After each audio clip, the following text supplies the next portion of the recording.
from the crypt.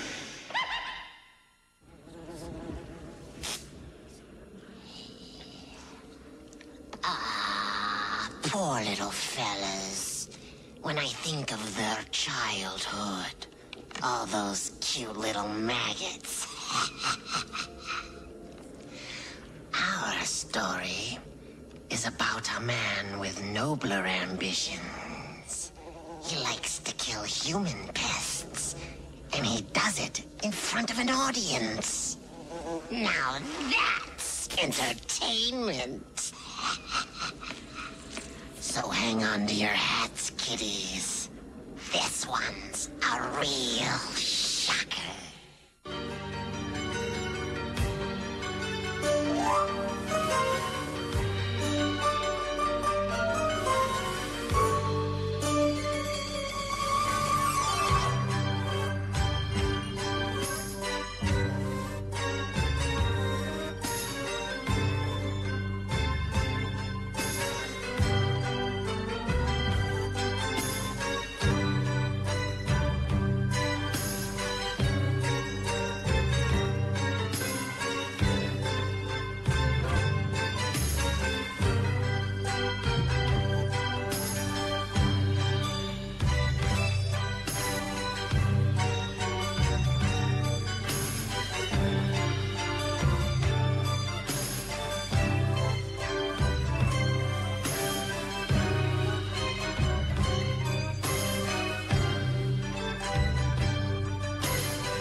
This here is Charlie Ledbetter, sitting in his cell out the state penitentiary. It's long about midnight. Charlie's gonna die in a few minutes. One thing Mr. Ledbetter ain't thinking about is Joe Saylor, his old boss. You see, one day Charlie had a half pint of vodka for lunch. He got to thinking about how they turned him down when he wanted that raise. Now, he felt real bad about that, old Charlie did. He'd been working there for about 7 years, and he didn't have too much to show for it. So he went down and got his cold blue 44 out of the glove box of his Chevy, took it up to Mr. Saylor's office. 2 slugs went into Saylor, 3 went wild. Last one went right through a glass wall into a secretary that's passing by. Got it right behind the ear. Killed it big as hell. Kind of a lucky shot, really. About the only kind of luck Charlie Ledbetter ever had.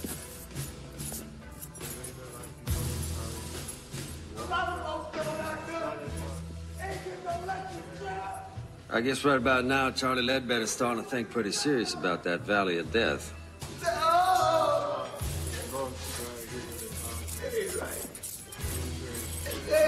Right. First thing you got to understand is when it's their time, all these big tough guys go yellow. Crying and hollering and screaming, blubbering the governor's gonna call and all that. Well, I've been here 12 years and the governor ain't called yet. People say the damnedest things about electrocutions. They say your eyeballs pop out, they say black blood comes out your mouth. They say you get all foamy like a rabid dog. All that bull. It ain't true at all.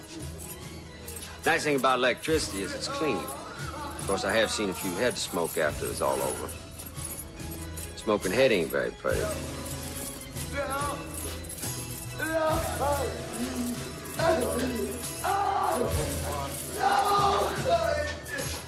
Wait a minute! Yes, wait a minute! He's gonna call! The governor's gonna call! He's gonna give me a state! Yes, he will! No! The governor's gonna call! He's got to! Knock it off. Charlie? He's got to! You killed somebody, now you're gonna do the hot squat. It all evens out, don't it, baby? Why are you doing this? You know, people tell me most executioners never look the prisoners in the eye. Afraid they're gonna get spooked or something. Not me. I always look.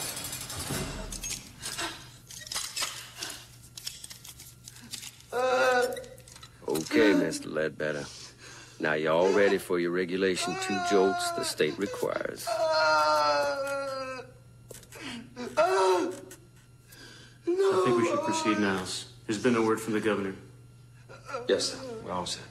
Let us pray. As I enter here with a sense of my own unworthiness, O Lord Jesus Christ, abiding in happiness, may the blessings of God and unmixed joy accompany me. No! It's not right! No! No! It ain't right!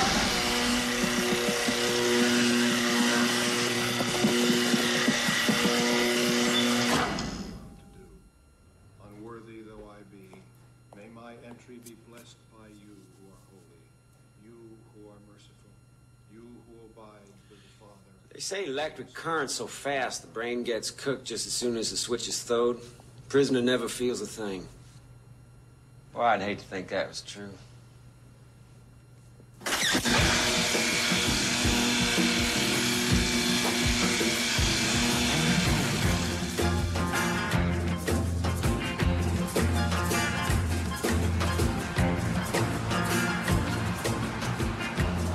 I'm a country boy, but I like the city. You know? It's big, it's dirty. Lets you know what it really is. But at night, there's all those lights. It's real pretty, ain't it? My name's Niles Talbot. I've been the executioner in this state for the last 12 years. When I got here from Oklahoma, I caught on as an electrician, and after a while, I got a job out to the prison, taking care of the generators. I like electricity. It's dependable. You can trust it. Let's say stir it with gas or with some lethal injection. I don't take to that. That's how you kill a dog or a cat or something, not a man. It's gotta be the old electric chair for me. Special agents called Coyote Busters. The effort, which often includes agents from the Drug Enforcement Administration, the FBI, and other federal agencies... Cheese sandwich, cup of coffee black. ...agreement. Elsewhere today, the legislature is prepared to vote whether or not to rescind the death penalty in this state, only a few hours after the execution of Charles Ledbetter. Opponents of the bill claim the death penalty has proven an effective deterrent against violent crime. I'm terribly sorry, Niles. Hey, listen, it wasn't your fault. Nothing you could do. I gotta admit, the damn thing caught me by surprise. Well, if you'd like, I can write you a letter of recommendation. Now, listen, I've been working here a lot of years. I mean, 2 in an electric shop, another 12 throwing a switch for the state. Don't seniority count for something? It's not that, Niles. It's just that, well, we thought it wouldn't be good to have you around the prisoners. I mean, they all knew what you did. I mean, they all knew you were the man who could get pretty ugly. Listen, it's nothing I can't handle. If somebody gets out of line, I'd take care of myself. I can't let it come to that, Niles. I'm sure if you think about it, you'll understand. Yeah, I understand. I guess this ain't the kind of work they give you a gold watch for, is it?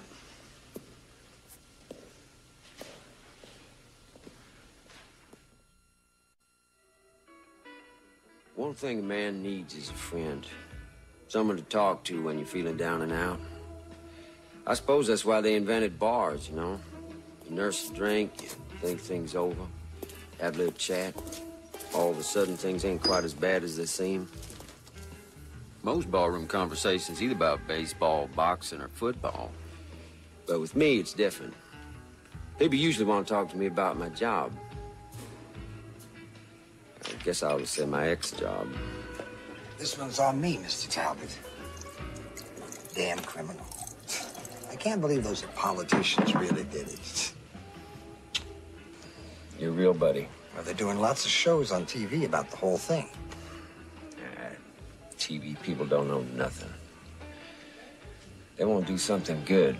What they really ought to do is they ought to put a lot of little TVs in all the cells of all the prisons, you know, closed circuit, so that all the guys who's locked up can watch their buddy when he gets cooked. Now, that might be a real education. Hell, I'd watch it. There's this editorial on TV, and the commentator's saying how if they televise executions, the whole country would just stop the death penalty. And Nielsen's through the roof. Other networks would start killing people just to compete. Pretty soon, Geraldo Rivera be pulling that switch.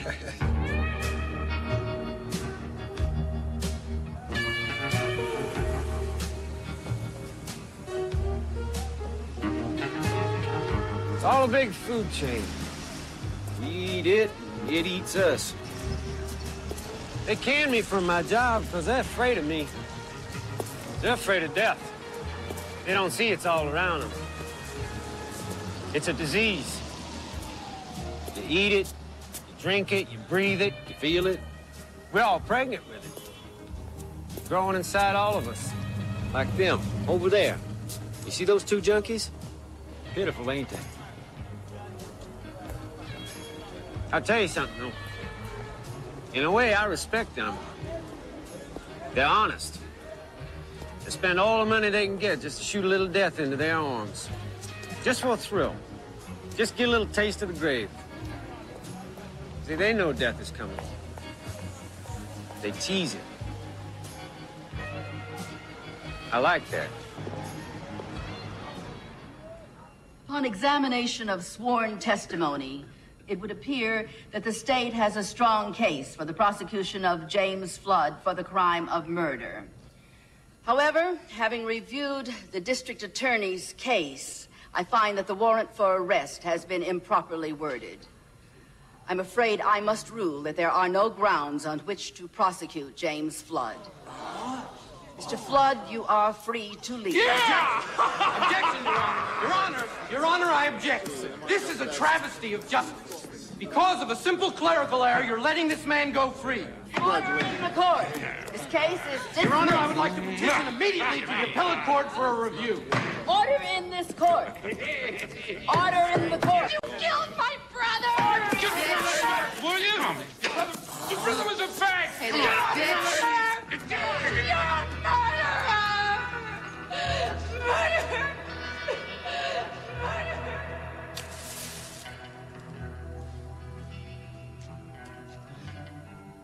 I got nothing special against bikers. Hell, I used to own a hog myself once upon a time. Bikers believe in freedom. They don't want nobody to lean on them, and they don't give a damn what polite society thinks of them.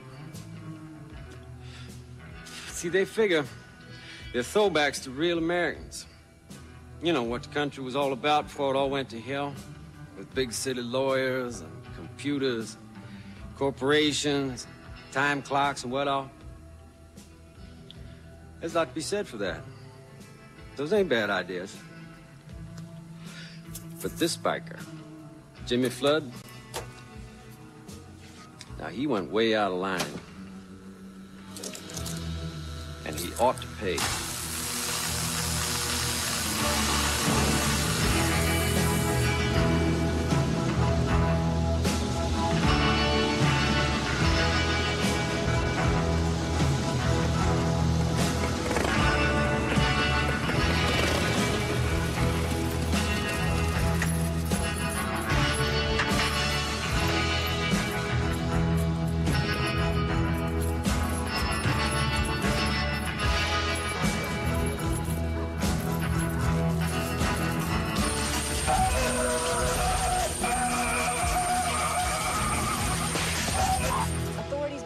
A short circuit may have been responsible for the freak accident which claimed the life of alleged murderer Jimmy Flood. Flood, often characterized in the press as a motorcycle hoodlum based on his lifestyle